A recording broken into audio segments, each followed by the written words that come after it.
Oh my, it's bad. It's bad. Yeah, I just had to say it. I mean, I saw you this morning. I thought, who is it? Because remember, Thomas had hair all the way down his back. When Susie was walking down and Thomas was walking down, I didn't know who it was from behind. And Thomas finally.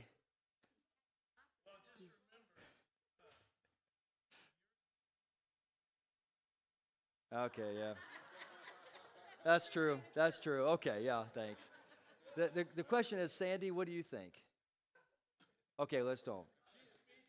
She's speaking.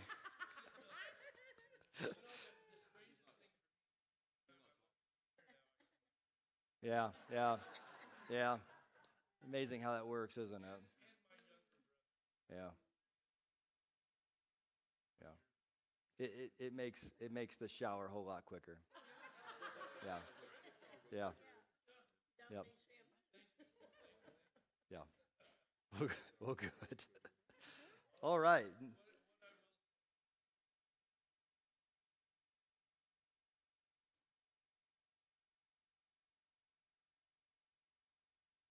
I'm with you on that. I'm with you on that. Growing through pressure to compromise. Daniel chapter 6. Throughout history, you and I, we both know that Christians throughout history have compromised their faith. Some Christians have compromised their faith, their integrity, character, causing tremendous pain and agony for themselves and others. But there's something unique here about the prophet Daniel. He never compromised.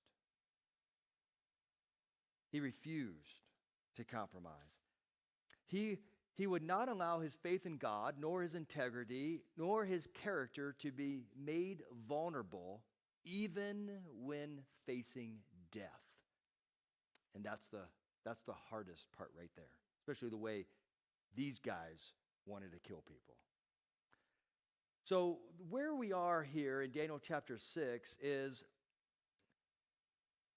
the Babylonian Empire has been taken over by the Medo-Persian Empire, which is predominantly the Persian Empire, which is modern-day Iran. So they have taken over Nebuchadnezzar.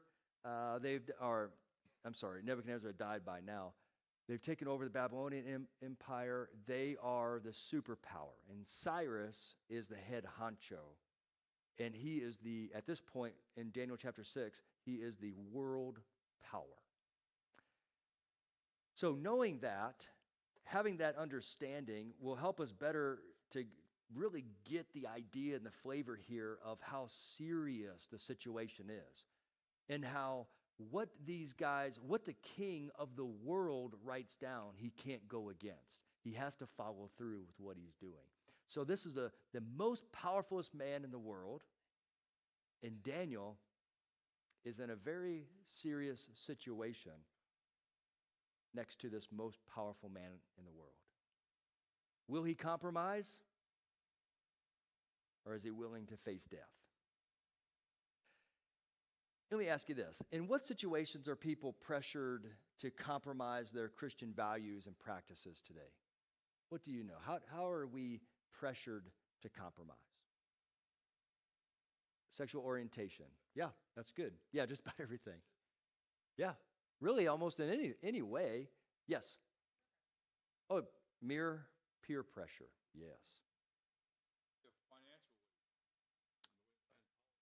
Okay, so how financially?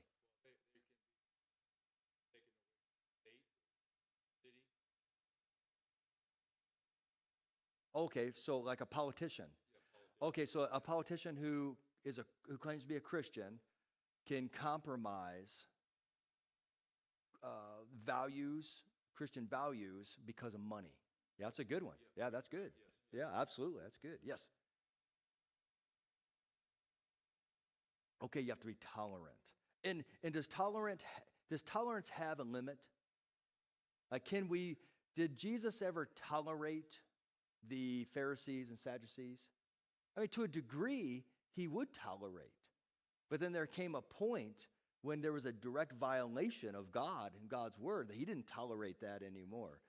So, yeah, we kind of have to live in the world, but we can't be of it at the same time. Yeah, yeah, yeah. Yes, yes, Betty. Inclusiveness that is preached, along with the tolerance. Yeah,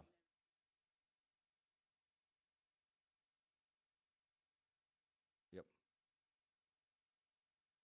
yep. Right, right. Yeah, exactly, exactly.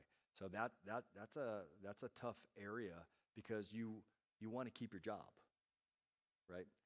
And could you lose your job if you said something? Yeah, absolutely. Absolutely. Yes. Along same lines. Huh? Workplace. Yeah. Yes.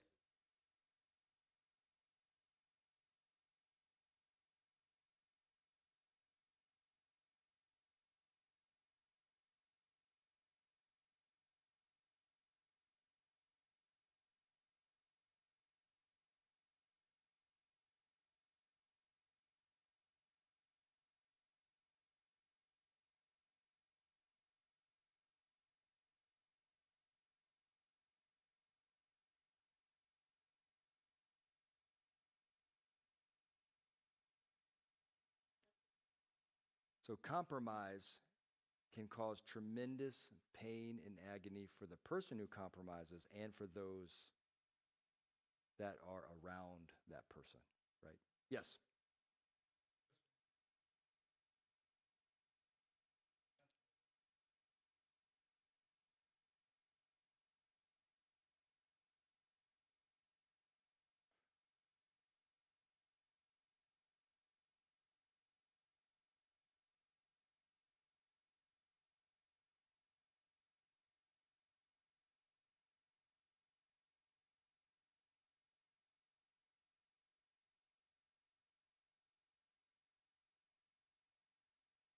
Oh, so she was kind of forced to change and not hold to one symbol. Yeah, yeah. So we have all around us. We have ways in which we can compromise. But should that be who we are?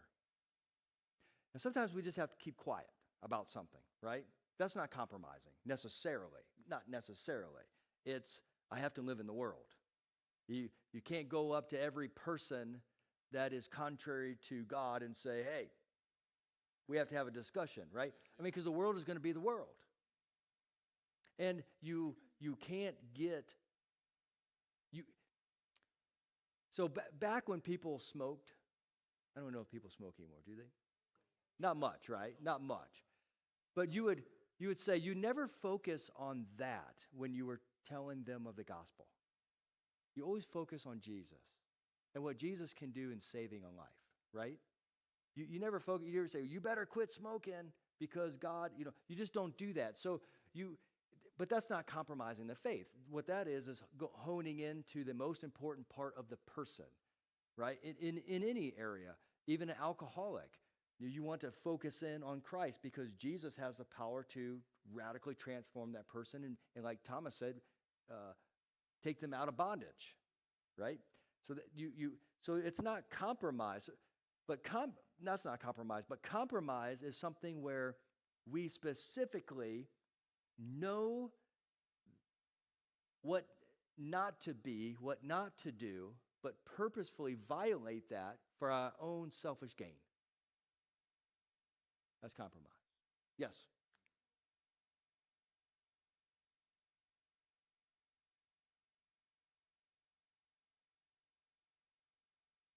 Yes.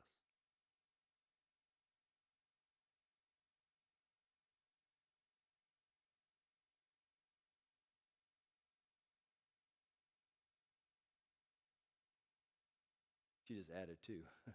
Yeah. Yeah. So she compromised, but not compromised in a sense of removal. Yeah. Right.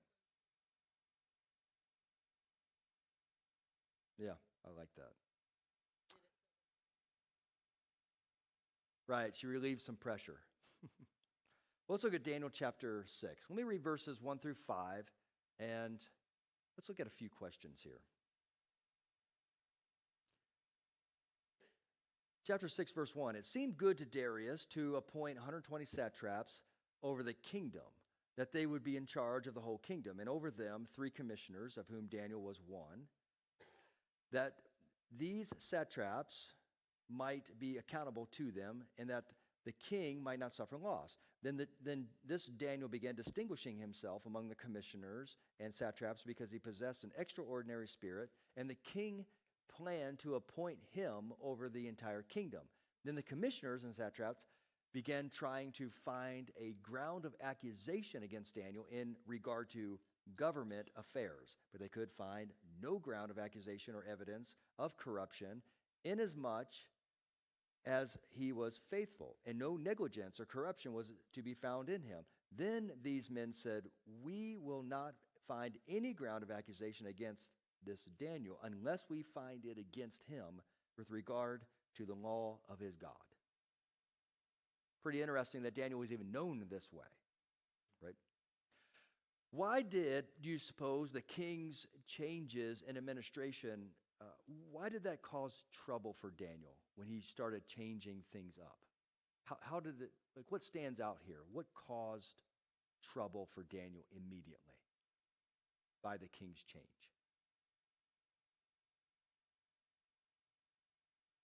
Yes.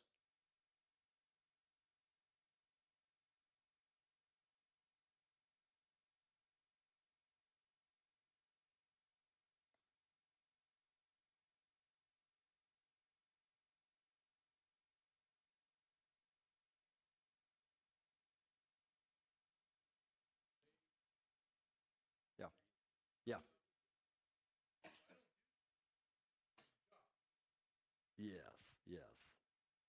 So by changing things up a little bit, he knocked out the guys who knew Daniel, the guys who had been around Daniel and kind of just put up with Daniel and understood how he was because they got the best out of Daniel. By changing things up, they brought in some new people that wanted what Daniel had. Tom, what were you going to say?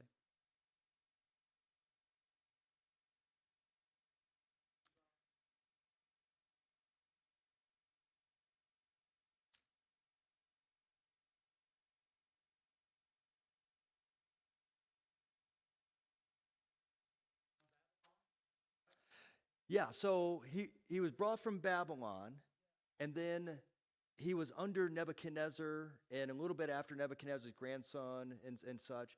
And then he kind of went away a little bit, and it was at the writing on the wall that they called him back in. And then, so the people who knew him kind of put up with him. They dealt with him. They understood him. And then he comes in, and he's asked to kind of exercise his wisdom again, but the king changes up the administration, and that change caused trouble. Oh, yeah, he's Jewish in a Babylonian world. Yeah, well, in this case, Persian world now. Yeah.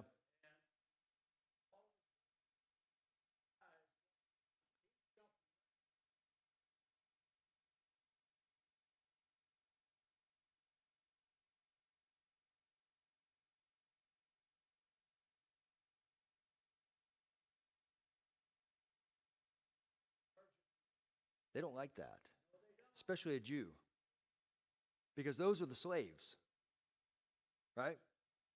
And to have a Jewish slave over me, that's bad news. Yeah, good point. Good point.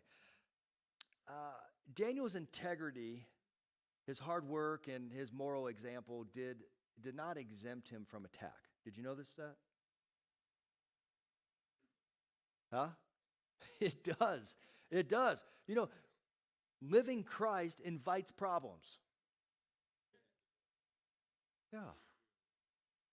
It invites problems, yeah. So, what issues were behind the administrator's attack on Daniel's faith? I heard jealousy. What else? I mean, think of who Daniel is. Think of his character. Think of what you have read in the prior 5 chapters. This man that's a legend in the area. They know a little bit about this guy. I mean, what issues were behind the administrator's attack specifically on his faith when you read at the end of verse 5. Why did they want to go to faith? Paul.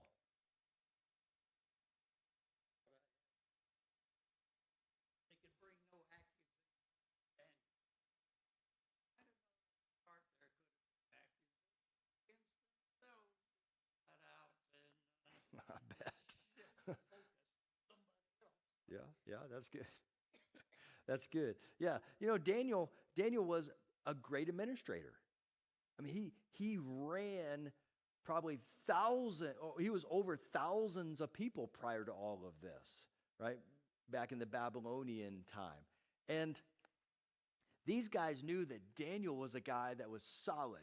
He did the books right. He was a good treasurer. He was a good leader. He was a good administrator. Everything, a good manager. Everything about him was right on target. But we've got to get him. We've got to get him. Yeah, we've got to get him in this area. We've got to find something against him in regard to the law of his God. Because they know that how he saw the law of his God and how they saw the law of their God, there could be something worked there that could disrupt the law of his God, and finally we can deal with this guy and get rid of him. Yes, Bill.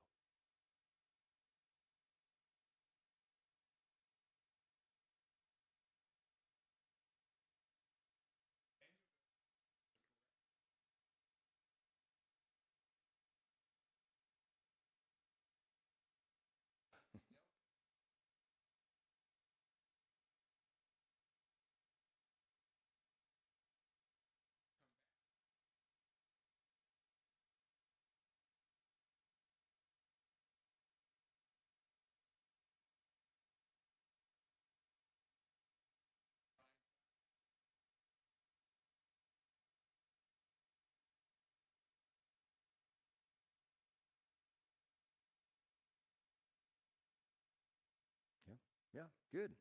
Yeah, I mean, the aspects of Daniel's faith and character were very evident to those around him, weren't they? What aspects of our faith and character might be evident to people around us?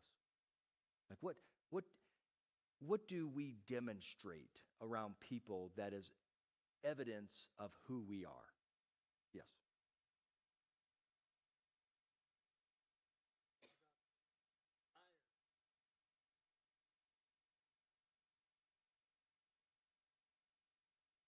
Okay, so what is it about living godly that invites trouble and invites persecution and difficulty? Yes, John. I think honesty. Okay, Complete honesty. so some people don't like honesty.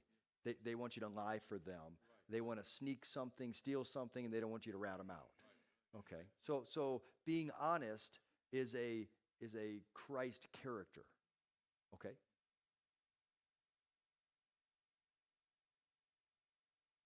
Okay. So don't go with the team to the bar. Yeah. To drink a lot. So if you don't do that, because you don't want to get drunk. You don't want to be that type of person. So that is a Christ character, and that could cause some problems, right? Oh yes, holier than thou. Has anybody had that one before? Holier than thou. Yes, Thomas.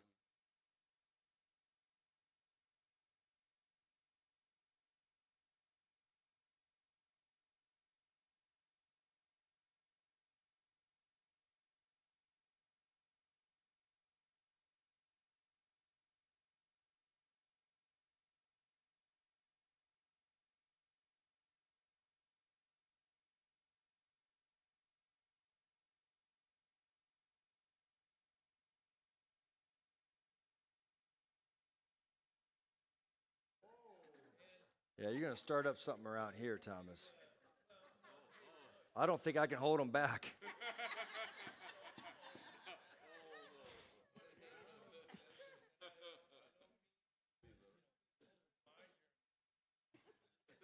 Yeah.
So you weren't going to compromise, is what you're saying.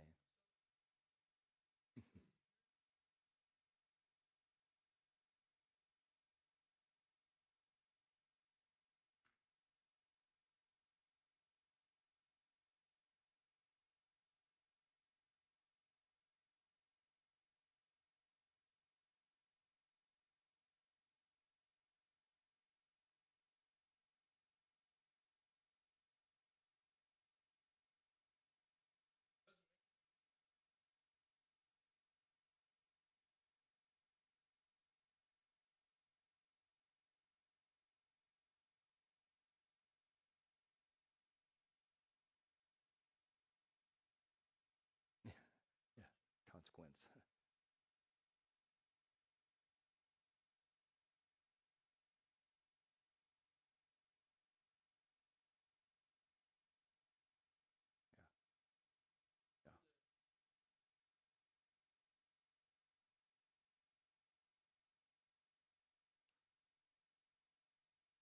Yeah. That's good. That's good. Thank you. Let's look at verses 6 through 11 here. Chapter 6, 6 through 11. Let's build on this a little bit so we can figure out what's happening and how this ends up. Then these commissioners and satraps came by agreement to the king and spoke to him as follows: King Darius, live forever. All the commissioners of the kingdom, the prefects and the satraps, the high officials and the governors have consulted together that the king should establish a statute and enforce an injunction that anyone who makes a petition to any god or man besides you, O king, for 30 days shall be cast into the lion's den. Now, O king, establish the injunction and sign the document so that it may not be changed according to the law of the Medes and Persians, which may not be revoked. Therefore, King Darius signed the document. That is the injunction. Now, when Daniel knew that the document was signed, he entered his house. Now, in his roof chamber, he had windows open toward Jerusalem, and he continued keeping on his knees 3 times a day, praying and giving thanks before his God, as he had been doing previously. Then these men came by agreement and found Daniel making petition and supplication before his God. So let's hone in just for a moment on verses 6 through 9, that paragraph there. Why do you think Darius agreed to issue the decree the leaders requested? Basically, I think it's kind of interesting he did that. Any reason, any idea why? He trusted them. Okay, so he trusted them. He trusted that his wise counselors were helping him, making his kingdom better. Yeah. Any other ideas? Yes. Oh, they were playing to his ego. So he trusted them and thought, yeah, you guys are right. This is good for me. It's good for everyone. Yeah. Yeah, good. Now, looking at verses 10 and 11 specifically here, imagine yourself as Daniel for a moment. After hearing about the decree, how would you have decided what to do? Would you, I mean, it's hard to say it, we're just assuming here, imagining. Would you have just,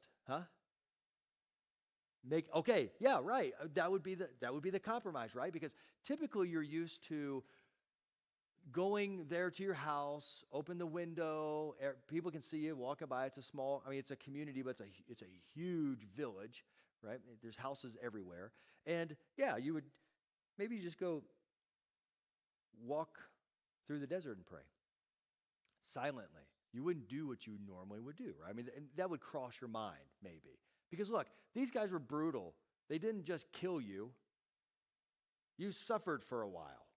As we're going to see here in a little bit, they didn't just kill you, they threw you in with the lions and let the lions tear you apart. I mean, this is brutal. These guys were just warped, brutal individuals. So this wasn't something very quick if you happen to get caught. This is something you're going to have to suffer with and for.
Right, right, right.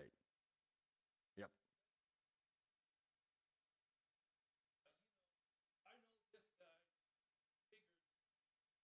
Yes, yes. Well, at the end of verse 11, you'll notice that it says, then these men came by agreement and found Daniel making petition and supplication before his God. He was asking God for direction, for help. He was probably asking God for protection. He was asking God to step into his life. I mean, this is a man who had a fantastic relationship with God, who had, like you said, spent a tremendous amount of time with him and knew that God could do miracles. And he was likely praying for them and praying for himself is what we kind of think on that. Let's look at verses 12 through 14. Let's move. Let's see, because we got to develop this, see what happens here. Then, verse 12, then they approached and spoke before the king, and about the king's injunction. Did you not sign an injunction that any man who makes a petition to any god or man besides you, O king, for 30 days is to be cast into the lion's den? The king replied, the statement is true, according to the law of the Medes and Persians, which may not be revoked. Then they answered and spoke before the king. Daniel, who is one of the exiles from Judah, pays no attention to you, O king, or to the injunction which you signed, but keeps making his petition 3 times a day. Then, as soon as the king heard this statement, he was deeply distressed and set his mind on delivering Daniel. And even until sunset, he kept exerting himself to rescue him. The king was trapped, absolutely. He was trapped by his own pen. Yeah. Yeah, yeah.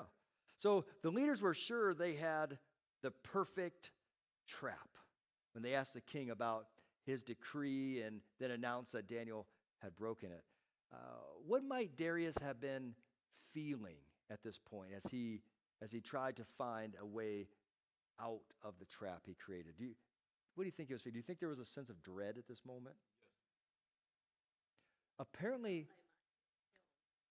yes. Apparently, this king had a good relationship with Daniel, right?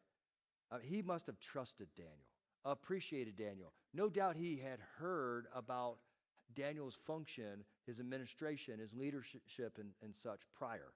So he had this strong knowledge, and they were buddies. And now he's going to die, and there's nothing I can do about it.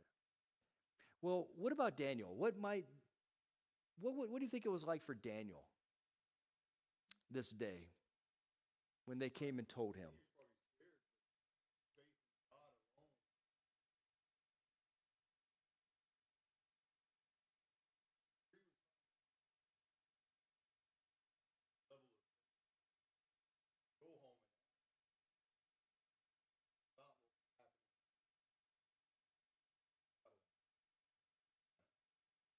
So there might have been a touch of concern, maybe a little fear because of the way that I'm going to die. But at the same time, there was this trust in God no matter what. He probably had the same thought pattern that Shadrach, Meshach, and Abednego had. I'm not kneeling before the statue, and my God can save me from the fiery furnace. But even if he doesn't, I'm still not kneeling before that statue. And you could almost think that Daniel had the same idea in his mind, the same thought pattern that, yeah, you might be able to take this body. You might be able to kill this body. But I will not compromise no matter what. I mean, what a way to live your life as a Christian. To where we would say, I'm not sure exactly what's going to happen here. I don't know if God's going to allow you to do what you want to do, but I know this, that no matter what he decides, I'm not compromising. I'm not walking down that road. I mean, that's tough to say in the year 2025 America, right? It's tough.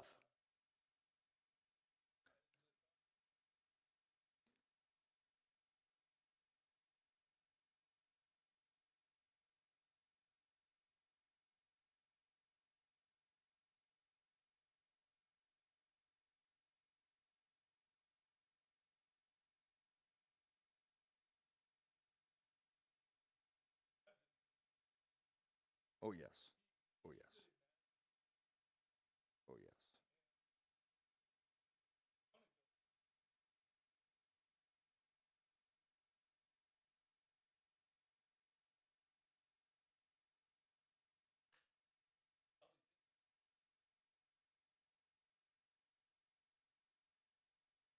Yep.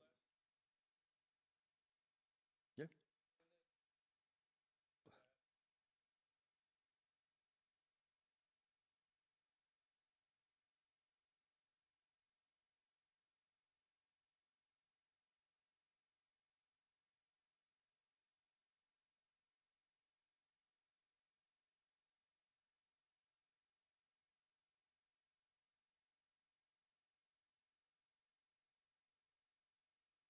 Yep. Yep. Stayed the course in spite of the suffering. Yes.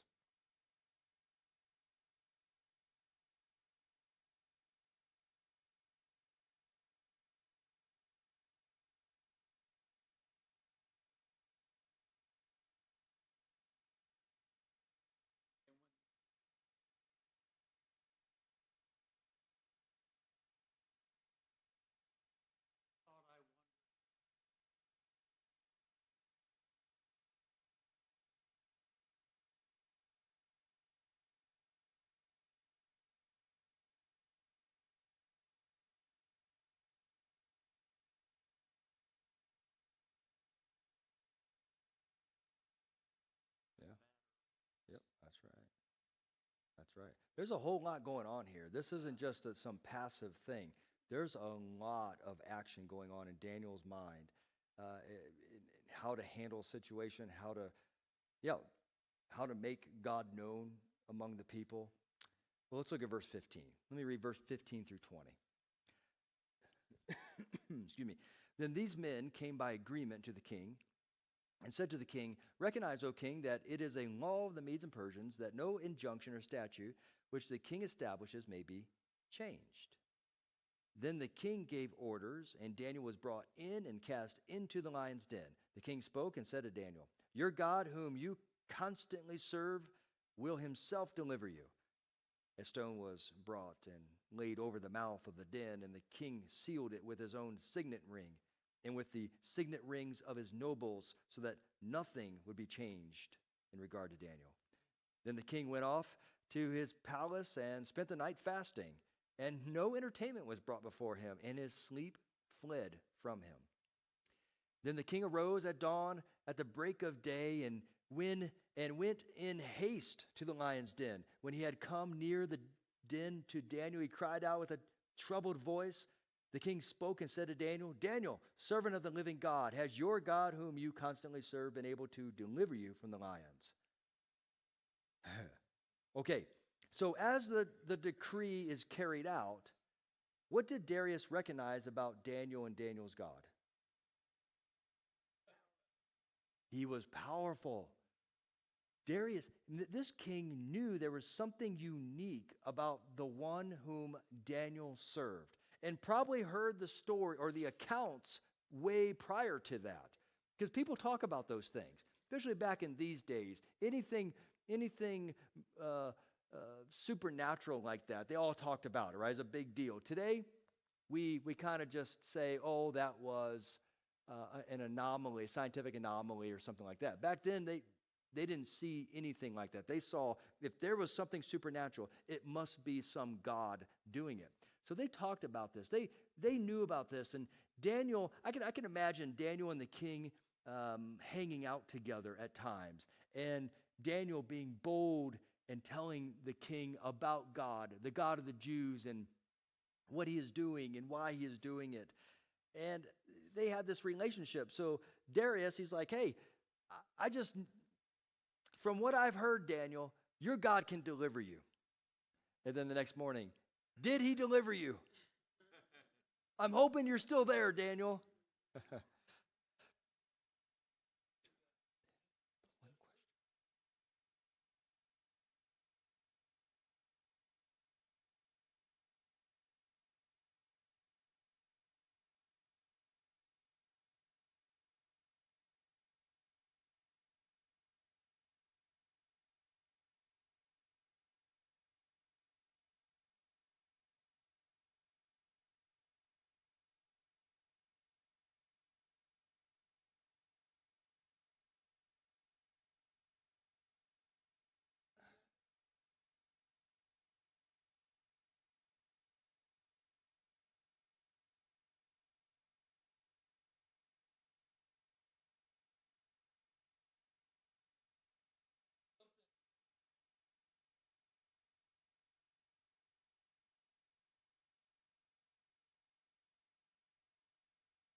Mhm.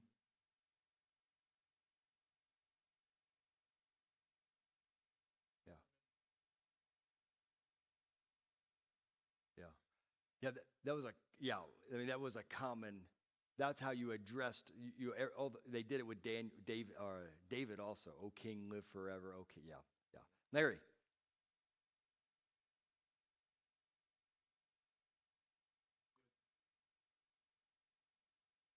Yes.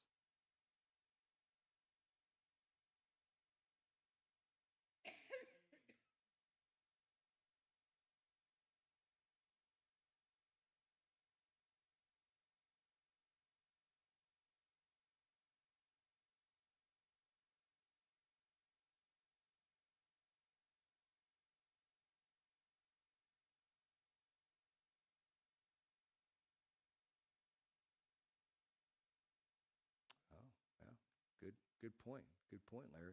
Paul. Yes.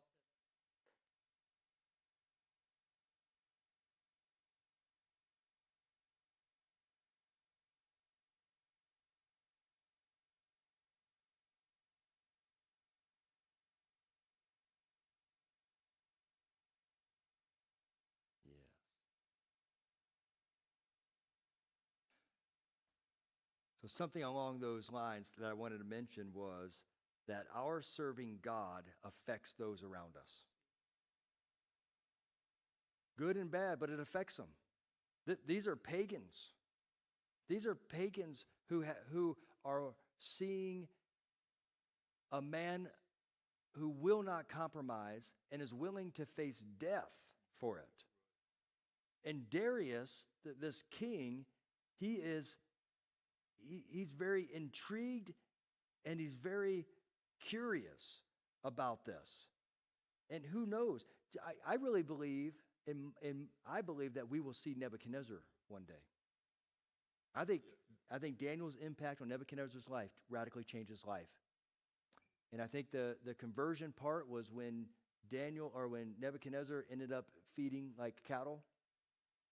And after that, I think the man became a believer in the God of Daniel. And I think that God used Daniel to do the same thing with Darius. Yeah. Yeah. Which the Iranians ought to learn that their former king was a believer in the God of the Jews. Made a decree that no one should petition anyone except the God of Daniel. Yeah. They ain't following that. They're not following that one either. You did read ahead. Yes, Jennifer.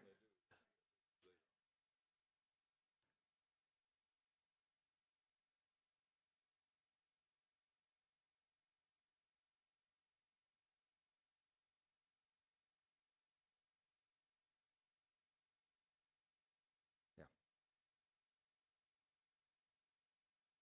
Daniel hasn't changed. That's right. Let's look at verse. Yes.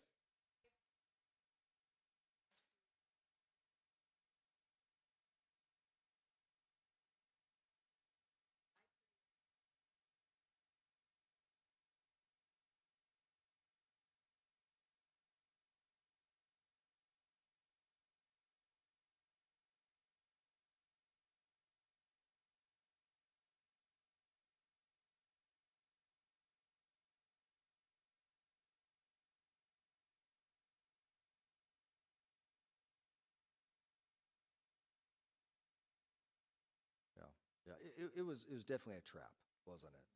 Yeah. Yeah. Let's look at verses 23 through 27. We'll close up with this.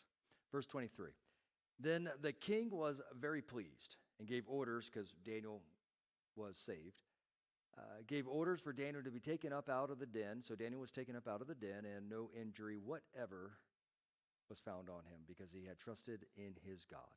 The king then gave orders, and they brought those men who had maliciously accused Daniel, and they cast them, their children, and their wives into the lion's den. These guys were brutal, and they had not reached the bottom of the den before the lions overpowered them and crushed all their bones. I tell you, brutal. Verse 25. Then Darius the king wrote to all the peoples, nations, and men of every language who were living in all the land, may your peace abound.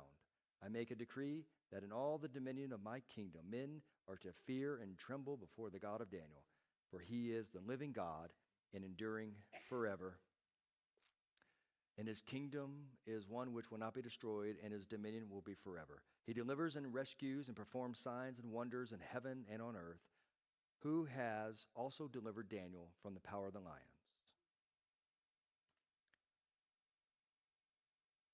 The king was overjoyed when Daniel was lifted out of the den unharmed. What did Darius and the whole empire learn about God? They learned that he was powerful. And they learned not to go against that God.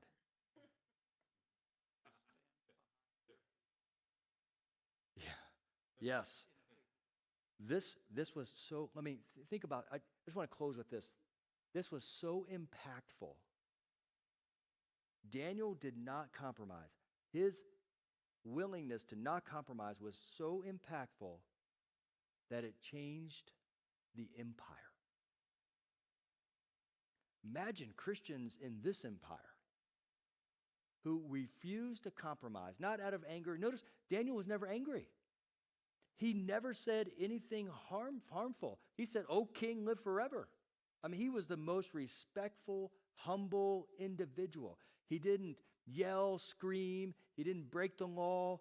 He didn't say, "You're not allowed to do this." He didn't curse anyone either. Like, God's going to get you if you do this. He didn't do any of that. He just kind of went along with it, trusting God.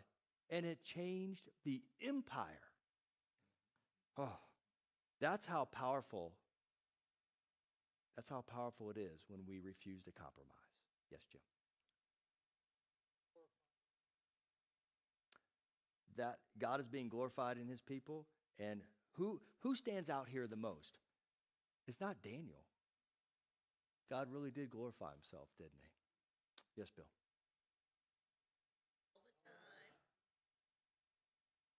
I would say. He just proved it right here. Brian.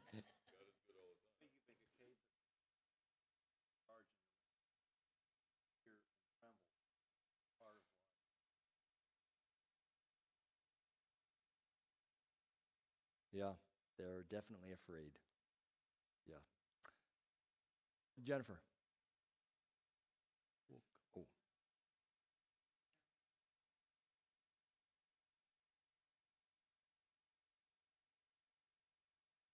Yeah.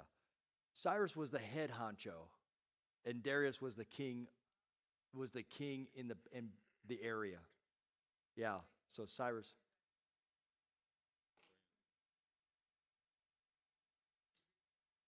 Yeah.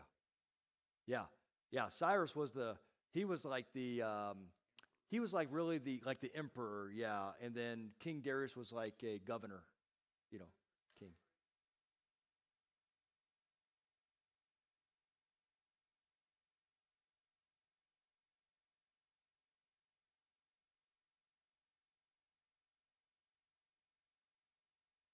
No doubt. No doubt. This was impactful. This changed lives. And a lot of these people will be in heaven because of it. That is powerful. All because Daniel respectfully, kindly, humbly refused to compromise. Wow. Let's close in prayer. Father, may this be who we are. No anger, no fear, just men and women who refuse to compromise our position in Jesus Christ. And however things work out, we know that there are those in Scripture that did not compromise, and they died. They died for it. But no doubt they had the same attitude as Daniel. And that's what we're asking for, God, is that you would help us to have the same attitude as Daniel. Not to spare our life or to have our life killed, but just to have the same attitude. That we may honor you, that we may glorify you, that empires might be changed because of it. Lord, may we be like Daniel. In Jesus' name, amen.